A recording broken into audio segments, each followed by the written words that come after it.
Hi everyone, it's Margaret here with 60andMe. I hope you're doing well today, and I send you out all my love and hope that things are in your life going the way that you want them to.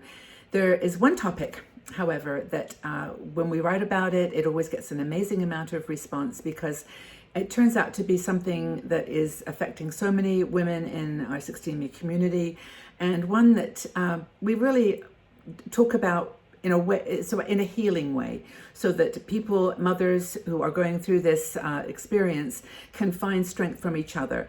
Now, it's the topic about estrangement. Now, we have written articles about this and talked about it in various videos, but today I wanted to talk about something related to how we deal with it. So this whole idea of acceptance. Now, Christine Field wrote this article. It's called How Estranged Mothers Can Find Acceptance and Healing. She's been through this herself, and her articles are always very poignant and difficult sometimes to read because they're very much a story of her own pain and dealing with her children not being in touch with her. But in the article, she starts off by talking about the Serenity Prayer. Do you remember that prayer? It goes, God grant me the serenity to accept the things I cannot change, the courage to change the things I can, and the wisdom to know the difference.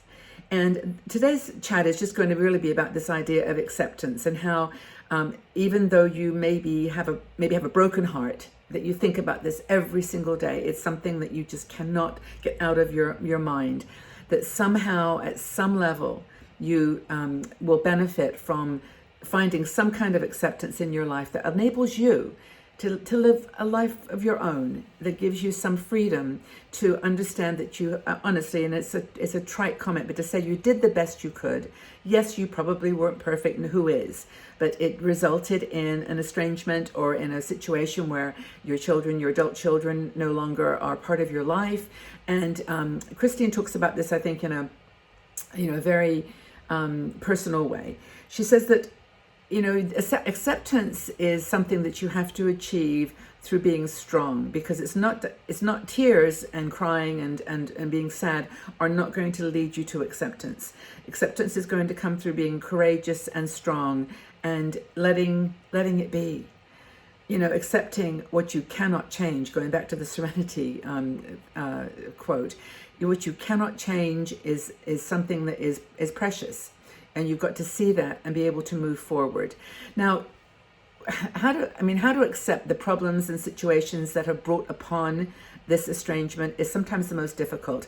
The research that people have done and the books that have been written on this subject say that there's usually one or two or some moment where there's an argument or a disagreement or some kind of situation that creates this trigger event that creates a split, a chasm, like an earthquake. And after that, you just cannot put it back together again. And learning how to accept that, especially if to be honest, if you were the person that started it or you were the person that, created the situation that tore it apart, that's really, really painful and really difficult. I think that Christian also talks about this Buddhist quote about the Buddhist says that we suffer in life. Life is suffering. That's one of the key premises of Buddhism, that we suffer in life because we want to keep the things that by their nature have to change constant. That we just want things to stay the same when by their very nature they have to change. And I think that I often look through the comments of these articles about estrangement and see women saying things like, our children are a gift to us. We can't expect them to be by our side all our lives. They have their own karma, their own life to live, and we have to let them be. But the truth is, and that is partly true, that life is difficult and changeable and unpredictable. Change is the only constant in our lives, and that Buddhist truth is actually very true, that if we could accept that we can't change our children, we can't change the situation that they've evolved into, so we have to let it go and accept it. She says that, Christine talks a lot about positivity, and that by setting up a positive mindset, positive frame of mind, that we can actually move towards that that acceptance thing. And it's not going to take 2 hours. It could take 2 years. It could take 10 years. but the goal is to move forward towards that goal and look for obstacles that we can overcome and free ourselves, free ourselves from the reality of an estrangement. I think the key message here is that if you're fighting it, you're constantly, beating yourself up. You're constantly trying to analyze what happened, why it happened, what could have been different, why this is happening. Because many times there's no understanding of the reason. Why is that person does that person, my son or daughter, or even ex-partner, never want to talk to you again? What was in their minds that they could do that to you? I mean, it's a very, very sad realization. But if you can reduce it to the bottom line that, I'm seeing the difference between what I can change and what I cannot change. And what I cannot change, I'm going to accept.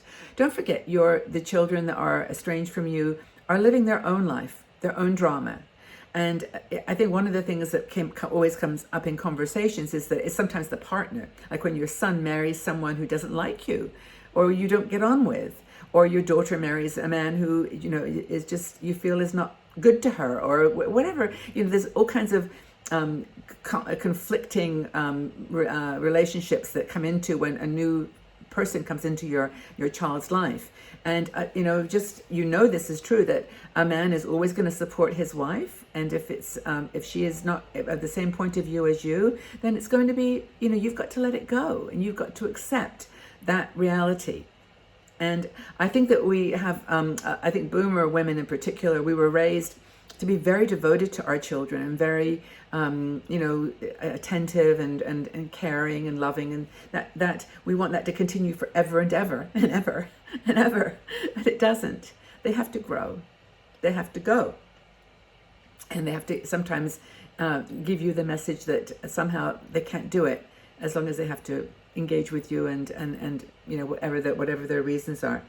Does it mean that you're giving up on your child? Of course not. I mean, you are always going to love the child that you gave birth to and that you brought into the world. Yes, you may have had a bumpy ride yourself, but the situation is not going to be made better by your suffering. By your tears and your pain is not going to make the situation better. So Christine's advice is honestly to save yourself the energy and the grief, and change the things that you can change. If you can change in your life to make it, to have the perspective that things are going to be okay, then maybe they will be. And you're going to have to sort of be very brave and courageous in moving forward. Don't give up hope. And I know I mentioned this before, like continue to send letters to or cards to your grandchildren, or birthday presents, whatever. If they're not being answered, or they're not being accepted within the joy and the thankfulness that you gave them, then it's obviously, that's something you can't change. I think it's giving up on the unrealistic idea too that we have some control over our adult children, that we can somehow request that they always love us the way they did as a 4-year-old, and that's just not going to happen, right? So anyway, I do hope that this has been helpful. I think the key message here is, if you're in this situation and you are trying very hard to move forward from an estrangement, try focusing on that word acceptance, and maybe add the word unconditional to the beginning. You're just going to have to perhaps accept that it's not going to change, that you've got a life to live, and that acceptance will set you free. I really hope that you can. Do you know anyone who's estranged? Is it something that you're experiencing, or do you know someone who's estranged from their children? If you have any comments, anything that you did yourself, or they did to actually help through this situation, please leave it in the comments below. I know we'll get a lot of feedback and other women sharing their stories, and I think that helps. I think one of the greatest things about doing this kind of a video and talking about it is it once again says you're not alone. You are not alone. This is a common thing, partly because of the society that we live in now, that our children are moving into worlds that we are not familiar with, in the sense that it wasn't like when we were young. But we have to accept that things have changed, and that we maybe cannot have exactly what we want, but we find what we can change and move forward. Hope that you're doing okay, everybody. I really know this is a sensitive subject, and I want you to know how much I feel for you, and sending all my love and support to you. Hang in there. It's going to be okay. Just try your best to accept your reality and to move forward in strength and confidence and a positive way. Take very good care of yourselves, sending you lots and lots of love. Stay well, and we'll talk again very soon.